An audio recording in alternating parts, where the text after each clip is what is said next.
Every day we go on social media and we see everyone having a perfect life. They post their traveling, they post their cars, they post their watches. We compare our salary, lifestyle, friendships, travelings to everyone else. But social media is just a highlight. It's not people's real life most of the times. It's not reality. We're comparing everything to a curated feed. You see someone traveling all the time and you assume they're rich. Or say, maybe I'm dumb, I cannot travel all the time. Then you see someone posting their girlfriend all day and you say, wow, why can't I have one? But she's cheating. So what you see on social media is not realistic most of the times, because it's just algorithms trying to keep you hooked. And everyone, including you, likes to post their happy moments. You're not gonna post when you're crying. You're not gonna post when you're sad. You're not gonna post when someone dies. You will post when you go out. You will post when you travel. You will post whatever, but you're not gonna post your sad moments.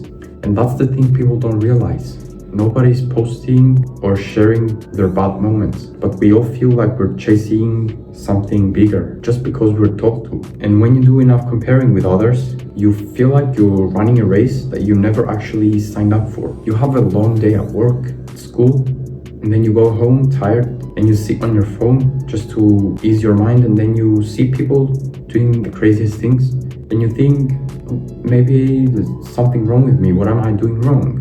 But the truth is, you're not doing anything wrong.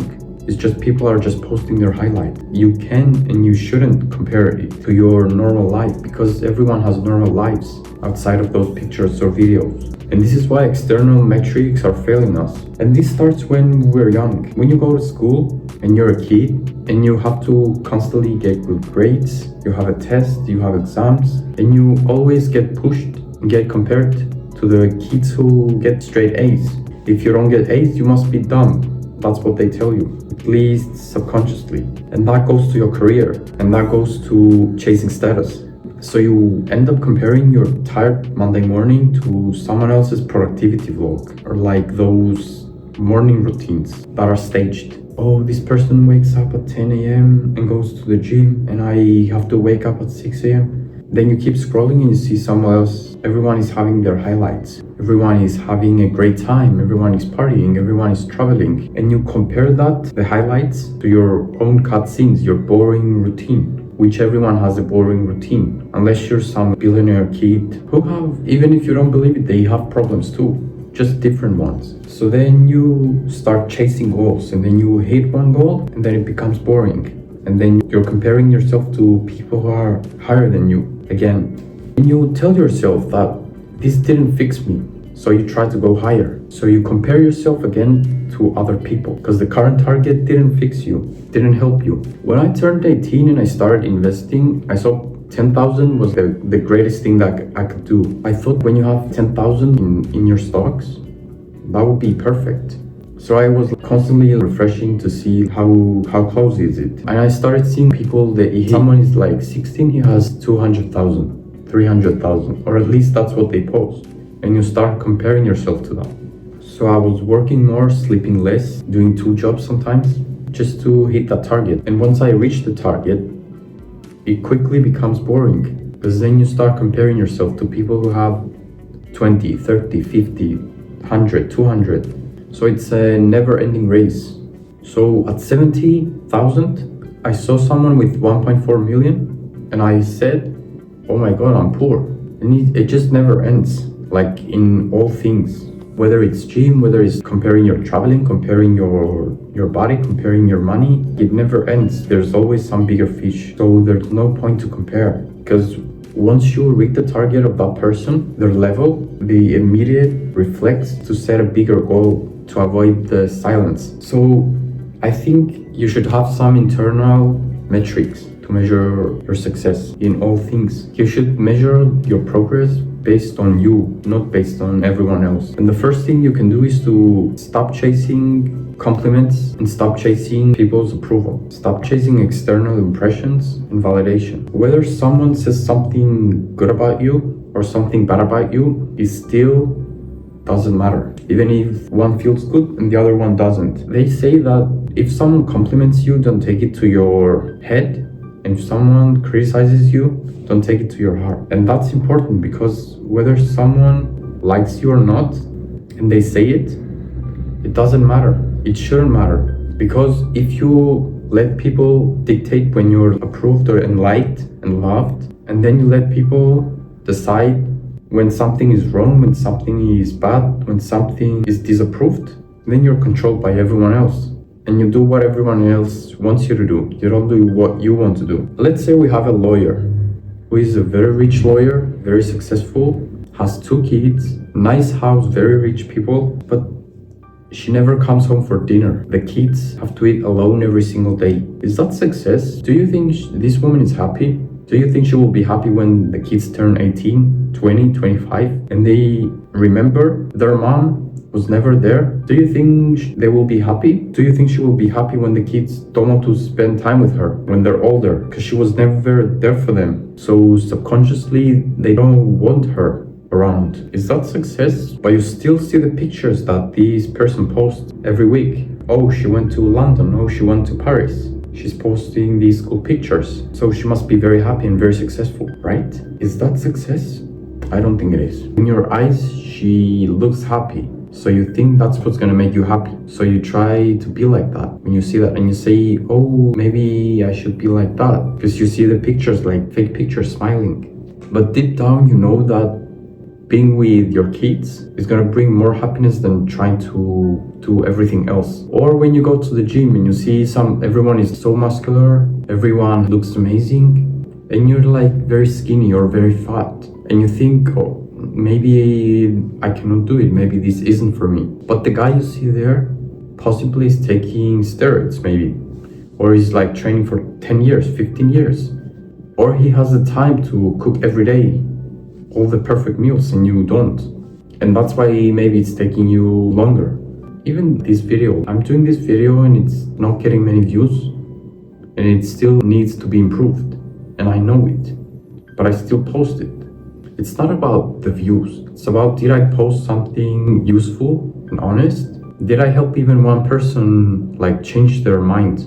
That's more useful to me than trying to get all the views. So it should be all about internal metrics, not comparing your beginning. Or even if it's not your beginning, it's nothing wrong with being boring. It's nothing wrong with being different. You don't have to be like everyone else. You don't have to be like a perfect picture all the time. Even the people you see having the perfect like travels or like beautiful car, everyone has boring lives most of the time. You're not gonna see them share their bad moments. And I think everyone does that, including you. Nobody shares when they're sad or when they're crying. You see someone being very, very happy on a picture, but maybe that's just like 5 minutes. Maybe it's not, but it doesn't matter. Anyway, you don't have to think about what everyone else is doing. Of course, everything sounds very easy in theory, but how do you actually do it practically? Like every day, how can you make yourself not give a shit about what everyone else is doing? What I want you to do is to take a piece of paper and every single morning write 10 things you're grateful for. You want to be like, I'm grateful for my family. I'm grateful for my friends. I'm grateful for my health. I'm grateful for my job. Some people don't have a job. Some people are homeless. Do I have a home? Do I have a place to sleep? You start with the small things. You don't start with, I'm grateful for being a billionaire or something. You start with the small things. And then you have to identify 3 core values of you. What makes you happy? What makes you energized? What makes you excited to wake up every morning? What makes you angry? What do you want people to think about you? And then you take these things and you translate them into action every single day for 20 minutes. Maybe it's 20 minutes of reading books. Maybe it's 20 minutes of learning. Maybe it's 20 minutes of playing the piano. Maybe it's 20 minutes chatting with your friend, having a chat with someone, talking to them, like calling them. Maybe it's creating something. Maybe you can have some wooden things. You like to create things. Maybe you like cooking. So you have to spend 20 minutes a day, and based on your 3 values that you wrote down, you have to apply them and do something.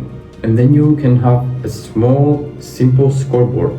Health, work, presence. If a metric makes you miserable, remove it and replace it with a new one. You have to remember it's your own life. Maybe you don't remember it, but it's your life. You're the CEO of your life. You're not in your life, it's your life. You only have yourself for the rest of your time. It's not the algorithm or your neighbor or your friend or some random people you see that have to determine what you do and what you think or what you try to accomplish. And when you try to manage to keep your own scoreboard about your life, you will start to notice that it doesn't matter if someone compliments you. If someone says something nice to you and it's like, oh, you look so nice, okay, whatever. If someone says like, oh my god, you're so ugly, okay, let me be ugly. When you realize that even the compliments or the bad comments don't matter, you start to realize that you no longer rely on dislikes, and comments, and validation to be happy, to feel good enough. And it's difficult, like you see, like it's very difficult. And you can tell like the wow factor sells because everyone's life is boring. That's why it gets more clicks, and more likes, and more engagement, and more like you will post when you get a job promotion. You're not gonna post when your boss is screaming at you. You will post when you have a nice pump after your gym. You're not gonna post when you woke up and you're sleepy and you didn't train for 5-6 days. You're not gonna post that. You will post when you get it. Everyone's subconsciously participating in this, creating this environment where everyone is comparing themselves to others. I think everyone is part of this. But the internal shift happens when you have your own metrics about what's happiness, what's make you feel good enough. And that's how you build happiness, because I think it's not a good metric to base your life off of if you're happy or not, but that's how you build happiness, that's how you build confidence, and that's how you build internal happiness, internal peace. When you tell yourself you will do something and you actually do it, I think that is what builds a quiet pride, because you did what you told yourself you're gonna do. And these like small internal wins build like the most unbreakable confidence. When you stop relying on people's input and whether you're doing good or not, like whether that's like compliments, bad comments, comparing your life to others on social media, comparing to your neighbors. And when you have this internal confidence, you start to notice that you no longer try to resent other people's success. I realize that I'm always, when I see someone having like a good time, I'm always happy for them, because everyone has their own, we're all playing like a different game. Your goals and my goals and my neighbor's goals are probably different. So maybe this person has a lot of money, but he doesn't have friends. Maybe I have a lot of money, but I don't have a family. Maybe you don't have money, but you have a great family. Everyone has completely different routes in this life. To actually apply these things to your life, you have to take the paper every morning, 10 minutes, or every night, it doesn't matter. And you write down 10 things you're grateful for every day, and you think, why am I grateful for this thing? I'm grateful for my health. I'm grateful for my family. I'm grateful that I have my eyesight, whatever. And then you write down the 3 internal metrics, and I want you to share one of them in the comments. I know what you're doing. And please stop trying to play by other people's rules. The comparisons have to stop today. Start keeping your own score, like I've told you, and I think you will be fine. If you watched until here, thank you guys for watching, and I will see you guys tomorrow.